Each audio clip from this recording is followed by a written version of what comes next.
안녕하세요. 지식과 통찰을 나누는 시간입니다. 최근 우리 경제를 둘러싼 공기가 심상치 않다는 것을 피부로 느끼고 계신가요? 마치 거대한 폭풍이 오기 전 고요하지만 어딘가 모르게 스산한 바람이 부는 듯한 기분입니다. 오늘은 우리 경제 곳곳에서 나타나고 있는 위험 신호들을 하나씩 짚어보며 거대한 변화의 흐름 속에서 우리가 무엇을 준비해야 할지 함께 고민해보고자 합니다. 첫 번째 경고음은 바로 대한민국의 산업심장부, 제조업 현장에서 들려오고 있습니다. 한국 GM의 노사 갈등이 극단으로 치닫고 있습니다. 사측은 서비스 센터 전면 폐쇄라는 초강수를 두었고, 노조는 비상대책위원회를 꾸려 강력 대응을 선언했습니다. 마치 끝을 알 수 없는 절벽을 향해 함께 달려가는 듯한 이 모습은 비단 한 기업만의 문제가 아닙니다. 이는 대한민국 산업 전체가 마주한 위기의 축소판과도 같습니다. 특히 노란봉투법이라 불리는 법안은 노사관계의 범위를 원청과 하청업체까지 확장시켰습니다.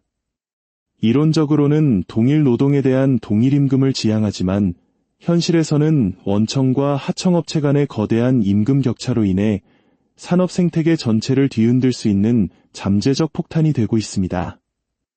여기에 미국으로의 높은 관세, 탄소 중립이라는 피할 수 없는 시대적 과제까지 겹치면서 한국 GM과 같은 전통 제조업체들은 생존의 기로에 서게 된 것입니다. 과거 군산 공장이 폐쇄되었을 때 도시 전체가 유령도시처럼 변해버렸던 아픈 기억을 우리는 가지고 있습니다. 만약 한국 GM의 완전 철수가 현실이 된다면 부평 지역 역시 그와 비슷한 운명을 맞이하게 될지도 모른다는 불안감이 커지고 있습니다. 이것이 바로 지금 제조업 현장에서 울리는 첫 번째 비상 사이렌입니다. 산업 현장의 위기는 곧바로 금융시장의 불안으로 이어집니다. 두 번째 경고음은 바로 외환시장에서 울려 퍼지고 있습니다. 원달러 환율이 가파르게 치솟으며 결국 1,500원 선을 넘을 것이라는 전망이 현실로 다가오고 있습니다. 불과 얼마 전 정부의 개입으로 잠시 안정되는 듯했던 환율은 순식간에 다시 폭등하며 1,470원대를 넘어섰습니다.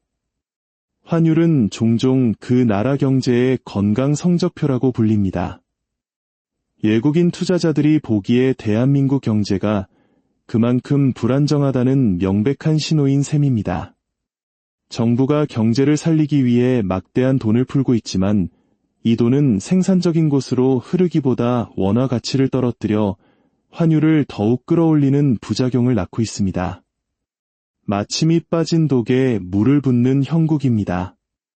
여기에 일본의 엔화 가치가 끝없이 추락하는 엔저 현상이 기름을 붓고 있습니다. 엔화의 가치가 떨어지면 아시아 시장에서 경쟁하는 우리 원화의 가치 역시 동반 하락할 압력을 받게 됩니다. 상대적으로 달러의 가치는 더욱 강해지고 이는 곧 원달러 환율의 폭등으로 직결됩니다. 지금의 환율 상승은 단순히 미국의 금리 정책 때문만이 아닙니다. 약해진 산업 경쟁력, 계속해서 풀리는 막대한 유동성, 그리고 이웃나라의 통화 약세라는 세 가지 파도가 동시에 우리를 덮치고 있는 것입니다. 정부가 외환 보유고를 사용해 개입하더라도 이는 잠시 시간을 버는 것일 뿐 근본적인 해결책이 되기는 어렵습니다. 우리 경제의 구조적인 문제가 해결되지 않는 한 1,500원이라는 숫자는 더 이상 상상이 아닌 우리가 마주해야 할 현실이 될 가능성이 매우 높습니다. 제조업의 위기와 금융시장의 불안은 결국 우리 서민들의 삶을 직접적으로 파고듭니다. 세 번째 경고음은 바로 우리 집, 우리 가정에서 들려오고 있습니다. 정부가 수차례 부동산 대책을 쏟아냈지만 서울의 아파트 값은 40주 넘게 상승세를 멈추지 않고 있습니다. 왜 이런 현상이 벌어지는 걸까요? 이유는 간단합니다. 시중에 돈이 너무 많이 풀렸기 때문입니다. 사람들은 본능적으로 느낍니다. 내 손에 쥔 현금의 가치가 계속해서 떨어지고 있다는 것을 말입니다. 가치가 떨어지는 현금을 가지고 있느니 차라리 부동산과 같은 실물 자산으로 바꾸려는 심리가 팽배해지는 것입니다. 특히 한강변을 중심으로 한 곳과 아파트들의 가격이 급등하는 모습은 자산가들이 주식시장에서 번 돈으로 다시 부동산을 사들이고 있음을 보여줍니다. 이는 자산이 없는 서민들에게는 더 큰 박탈감을 안겨줍니다. 한편에서는 또 다른 슬픈 기록이 세워지고 있습니다.